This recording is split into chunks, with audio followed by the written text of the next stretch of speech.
Okay, MegaWhale team, welcome back to the channel and thank you for tuning in. I hope you're all having an absolutely fantastic day today. Bitcoin has continued toward the downside, cracking under 80,000 US dollars. In today's video, we are going to be discussing the short-term continuation down, how this impacts the macro charts, potential lower targets for Bitcoin, reversal points, and even exactly what the buyers need to do to step back in control.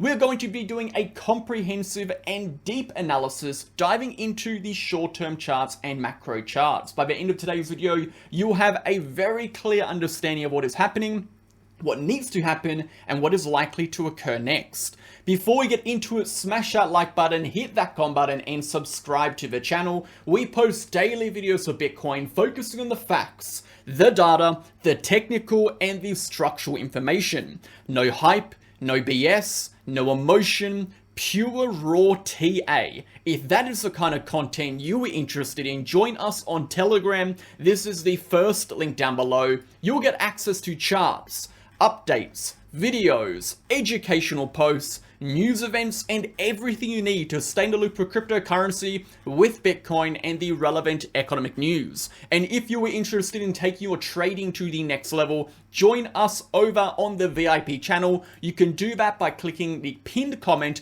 contact the admin, click the first link to see a 50+ month trading track record, or the second link to see a 10-minute video inside the VIP channel. You'll get access to two channels, the main VIP channel, and of course, our group chats with over 6 different group chats in here, over 700 members. Check it out, guys, join up. And again, you can find out more information in regards to exactly what you'll get access to by clicking that link over here, taking you to a 10-minute video. Let's go ahead and jump into the content. Taking a look at that short-term price action, Bitcoin has continued toward the downside. And as we've been saying for many weeks now, Bitcoin's overall trajectory is downward, and we are expecting the price to continue into our nearest levels of high time frame horizontal support, specifically 76,000 and 74,000, provided the overall trend and momentum is negative. As we can see, the daily downtrend represented by a diagonal trend line and the daily RSI downtrend represented by a diagonal trend line is representing that not only are we in a downtrend, but momentum remains negative. And while we have negative momentum, the trend is very much still in control by the bears. If we take a look at the short-term price action, we can see Bitcoin has continued slightly toward the downside, coming down to retest that prior sell side liquidity level back at around 78,000, dropping momentarily below here before seeing a short-term move back toward the upside. Overall, the charts are still looking very, very weak, and we are going to be discussing what this means for the macro in today's analysis. But starting on the market data, 24-hour volume and liquidations, let's take a look at this. Liquidations are up a massive 28% at 751 million. This is 568 million coming from longs and 183 million coming from short positions. Of this massive surge in liquidations, we have seen a pretty significant surge in volume as well, with 51% increase in 24-hour volume, sitting at 265 billion. Moving over to the DXY, the DXY has come very close to our level of support, in fact, missing it by around 10 cents. We are watching closer to see how we respond here, moving into tomorrow, which of course is going to be our CPI data. We have got our CPI data releasing in just over 36 hours. In fact, around about 36 hours by the time you're watching this video, which is going to play a massive role in determining where the DXY is likely to go and could even provide some relief for the risk asset market if it comes out bullish. Remember, the market has been dropping significantly. One of the main reasons we have seen this spillover in risk asset price over the past few months is solely as a consequence of the uncertainty surrounding future economic decisions, particularly surrounding future economic decisions in regards to interest rate cuts. And we've had this uncertainty only grow as the tariff news is coming out more aggressively. And of course, the reactions to the US tariffs are also coming into play now in regards to the expectations of the Federal Reserve and how they're going to move forward with interest rate cuts. So what we are seeing here is a a whole big cluster of uncertainty developing surrounding future economic conditions. And when we have this uncertainty, the market moves into a risk-off mode, which is why we are seeing this correction. But if we do get more clarity surrounding future economic decisions, specifically interest rates, which that directly influences the cost of debt and directly influences the dollar, which massively impacts the risk asset market, we may see a relief rally for Bitcoin and the stock market. This is something that has a potential. I'm not saying it's going to happen. It entirely depends on how that CPI data comes out, because again, if CPI data comes out very good, it is more likely the Federal Reserve is going to be more bullish in their next meeting, which could shift perceived systematic risk down, which could make the market recover a little bit. So this is something we have to consider as we move into these economic events. The potential for movements in the market becomes much larger, and we have to be aware of the potential of that. So 36 hours, very important news coming out. Moving over to the S&P 500, looking horrendous now, guys, dropping under the 50 EMA and the horizontal support. As we mentioned, if we see a loss of the 50 EMA on the weekly, we are expecting an extended correction into that 5,300 level. Again, this is looking like a major reversal for the S&P. If we zoom out on the weekly, the last time we dropped below the 50 EMA over here was a correction into our prior horizontal support. We're dropping below the 50 EMA. We're definitely likely going to see a repeat of that, which is a correction into the horizontal level of support. The big worry comes is if we drop below this region, we have a clean shot for that 200 moving average, which could lead to an extended correction back to retest these 2021 highs. That would be worst case scenario for the S&P 500. And again, it is a potential, but it is worst case scenario. For us to be bullish on the S&P 500, we need to see momentum flip positive. We need to see that RSI climb back up and break through the trend line. We have moved very far away from that trend line now, so it will take many weeks, if not a month or two, to even potentially see the RSI climb back up, and that's not even talking about the price. So again, we're not watching the price of the asset, we're watching the developing conditions around what drives asset prices, specifically economic news, and of course we're watching the reaction of market participants as reflected by momentum to indicate whether or not the sellers are exhausting, gaining strength, or the buyers are stepping back in. Overall, it looks bearish. Let's move over to the rest of the market. So a lot to discuss today. Before we get into all that, go ahead and sign up to BitGet, BitUnix, or BingX. These are the exchange links down below. It takes literally about a minute to sign up, and it will save you thousands of dollars. You'll get a lifetime trading fee discount of 15% of all your trading fees. Absolutely massive stuff there. All you need is an email address. Click the links down below, chuck in an email address, create a password, bang, you are ready to go. Again, a lifetime trading fee discount of 15%. So support yourself in your trading journey. Trade on exchanges I trade on, and support me making this content. Check it out. We'll join you back in a second in the video.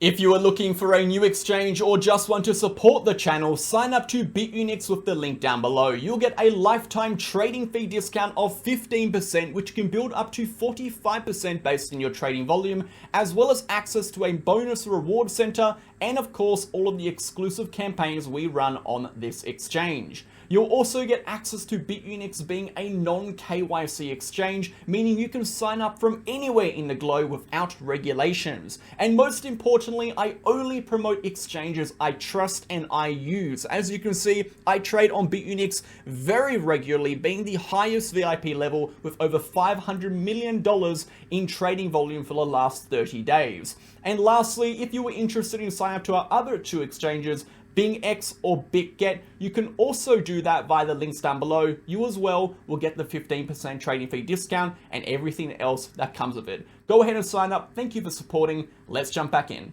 Okay, legends, let's go ahead and jump straight back into it. So as we can see, and as we talked about in yesterday's video, we had this RSI uptrend. Now, the RSI uptrend is a speculative trend, right? The RSI uptrend, generally when we're looking and confirming RSI uptrends or downtrends or trends in a matter of fact, we try to confirm them with structural confirmation. So if we take a look at prior consolidations, such as our horizontal consolidation over here, we had a clear horizontal channel, and these tops corresponded with the peaks on the RSI, representing a horizontal consolidation with downward trending momentum, which was essentially an indication of absorption over here. If we take a look at our prior consolidation, we have got a descending channel formation over here, again downtrending momentum, we eventually broke through, indicative of a momentum shift, suggesting buyers were back in control, and we saw a continuation upwards in both instances. So we can see already how momentum shifts on the weekly can play a massive role in determining where the price action can go. If we look at the inverse, we can also see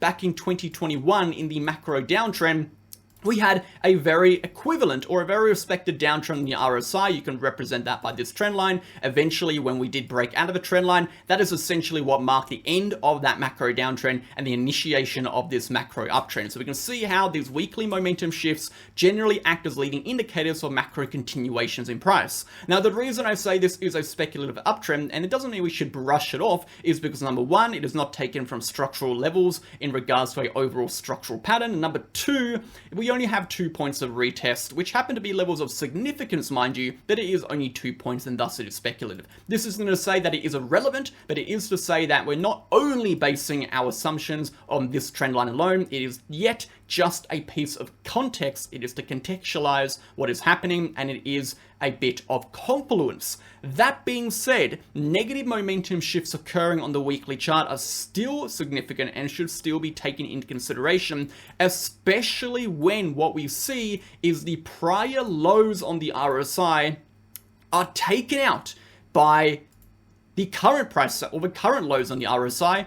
And the price action is sitting at a higher level. This is not a good sign. So when we see these prior lows corresponding to these lows over here on the RSI, and we see the RSI drop through that level and the price action is significantly higher, what that simply suggests in simple terms is that the momentum, and the momentum is just another word for strength, right? Strength can be derived from momentum, is significantly lower at this point here, even though the price action is around about $20,000 higher. So that could indicate we are essentially overbought in terms of the overall strength represented by the momentum, which could be leading for a continuation lower, right? It's suggesting that potentially the market is getting ready for another move toward the downside. So this is a warning sign. This is a very, very bad sign for the market on the weekly chart. And ideally, in 6 days' time, the RSI is able to close back above this low. If not, we could see a continuation lower. Now, to show you a very recent example of what we just showed you, we can look at the S&P 500. Take a look at the S&P 500 here. We can see we had got the horizontal low on the weekly chart, which lined up with that low on the RSI. If we take a look at when the RSI broke down and closed, it was on the 24th of February, it was on this candle. We can see how even though the price was significantly higher than that low, the RSI breaking down was a leading indicator 2 weeks in advance for a continuation toward the downside. So we can see how, as an actionable and real example there of how that can play out in terms of our momentum and our price action showing massive discrepancies. So that is that, guys. This is a warning sign for a potential continuation lower. The next big question is, well, how low can Bitcoin go? Where are the potential targets? What would those levels mean? And when are we going to see a reversal? So let's dive into all of that. First and foremost, looking at potential reversal points or potential levels of support. To identify first and foremost, to identify levels of reversals, we need to identify where demand is going to come in. Where are buyers looking to enter? And to do that, we need to look at historical levels of volume. But not just volume on a vertical scale, a horizontal scale. We need to see on a horizontal scale where that volume is likely to come into. So we're looking at the VRPV indicator on the right over here, visible range volume profile. As we can see, the next spike on the VRPV is sitting at 76,000. And then as we move into that $68,000 level, we have significantly increasing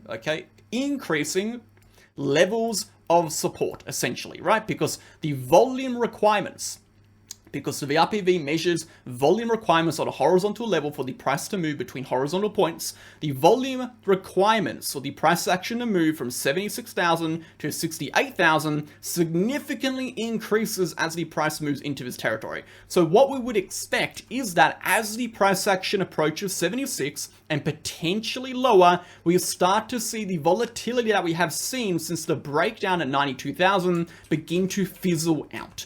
Now, will that decrease in volatility be enough to allow the buyers to step back in and reclaim control, reversing the trend?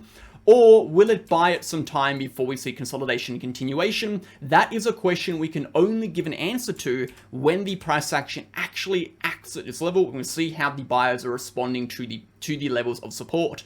Again, if we're taking a look at the macro charts would suggest, no, we are potentially going to go lower, and we'll talk about that in a second. But in terms of our horizontal levels, if we're looking at support, where could reversals develop from?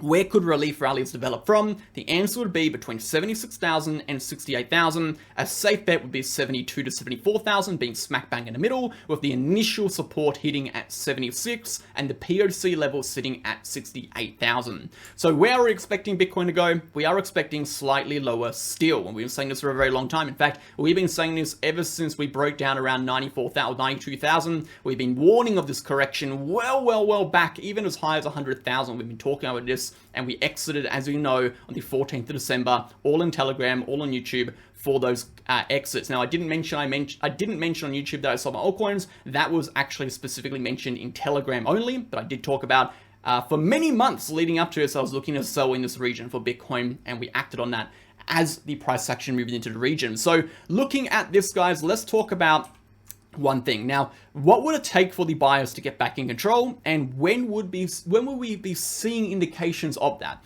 What we are looking for is two things: a breakout of this weekly downtrend. That's number one. That's an absolute must. And number two is a breakout of the RSI. When these two things occur, we will know that the selling pressure has been absorbed, the buyers are back in control, and they will have a shot at reversing the price. It will not confirm that they are going to send the price up to new highs, okay? But they will have an attempt to reverse the price. Whether or not they will reverse it enough to confirm continuations, or whether or not it will be a dead cat bounce before a continuation lower, again, is up to interpretation of the data. When that data is present, we can only assume what it may be, but we can say with a high degree of certainty is that when we see the breakout of the RSI and the downtrend, we will at least see some attempt of a reversal. Now, depending on when that happens will determine on the potential targets for the reversal. For example, if it happens immediately now, we would have a higher target. Then if we saw the price fizzle down and then break out all the way down over here, we would have a much lower target. Of course, because measured moves change based on duration and the depth of the current trend.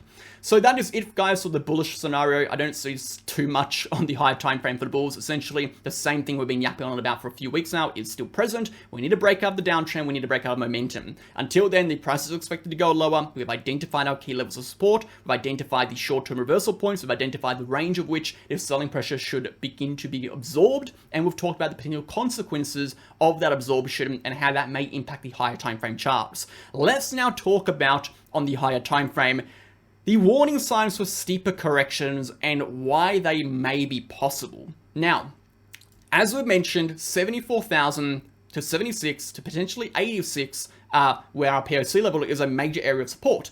That doesn't necessarily mean it's going to hold, right? Because a support is a support until it's not, but it doesn't mean 100% just because we're running into support, it's going to 100% hold. There is a potential we lose that. Now, the first warning sign of that is going to be the loss of the uptrend on the weekly. The second warning sign of that is going to be, if we look at the 3-day Gaussian channel, is that we have closed underneath the 3-day Gaussian channel midline. Now, we've talked numerous times already that a loss of the midline increases the probability for a move to the lower line. We can now see that already beginning to play out, more than halfway towards that target as a consequence of the loss of the midline. If we lose the midline, we are in massive risk of a correction towards a 200 moving average, at least on the 3-day chart, which is sitting at 65,000, which would put us underneath, okay? 65,000 would put us underneath the POC level and put us in this pocket right here. And this pocket is going to be the next level of support on the daily for the VRPV. Anything under 65,000, we run the risk of a steeper correction, even into high 50s. So it is not looking optimistic. The outlook is grim. Some people will say I'm spreading FUD. Again, people who say I'm spreading FUD are just clouded by their own personal biases. I gain nothing from telling you what I think where Bitcoin's going to go. You may be thinking, oh, it benefits you to send Bitcoin lower so you can buy cheaper. I don't really care about buying Bitcoin. I'm a trader. I care about the percentage change from my entry to my exits. Regardless of the price is just a means to evaluate the asset based on perceived systematic risk and what the public perceives the asset to be valued at in any particular period of time based on developing and upcoming economic changes. That is simple as that. The reality is, this is what the momentum is suggesting. The momentum, I trust the momentum. My entire trading career has been built around momentum. I'm a retired scalp trader solely because of momentum, and the momentum is still suggesting this correction. Although it is mostly done in terms of our next levels of support are, right? We are mostly towards 80% towards those lows. it is not entirely finished quite yet. So it is something we have to pay very, very close attention to moving over into, I'd say, the next few weeks, particularly with that breakdown on the weekly RSI suggesting negative momentum shifts are developing. This could have profound impacts essentially on that macro trajectory of the asset market moving into the next few weeks. So pay very, very close attention to that, guys. We're not going to go over too much more on the short-term stuff today. We'll leave it with that. We'll watch how that develops over the next 24 hours. Any updates, any immediate updates, of course, will be sent out into Telegram. And the total market cap and altcoin market cap, it is not looking fantastic. As you can see, breakdowns here on the weekly structural levels, retests of these macro uptrends, losses of the 50 EMA and plus. We'll post a video on our second channel discussing this in a second. So thanks for tuning in. Catch you guys in the next one. See you then.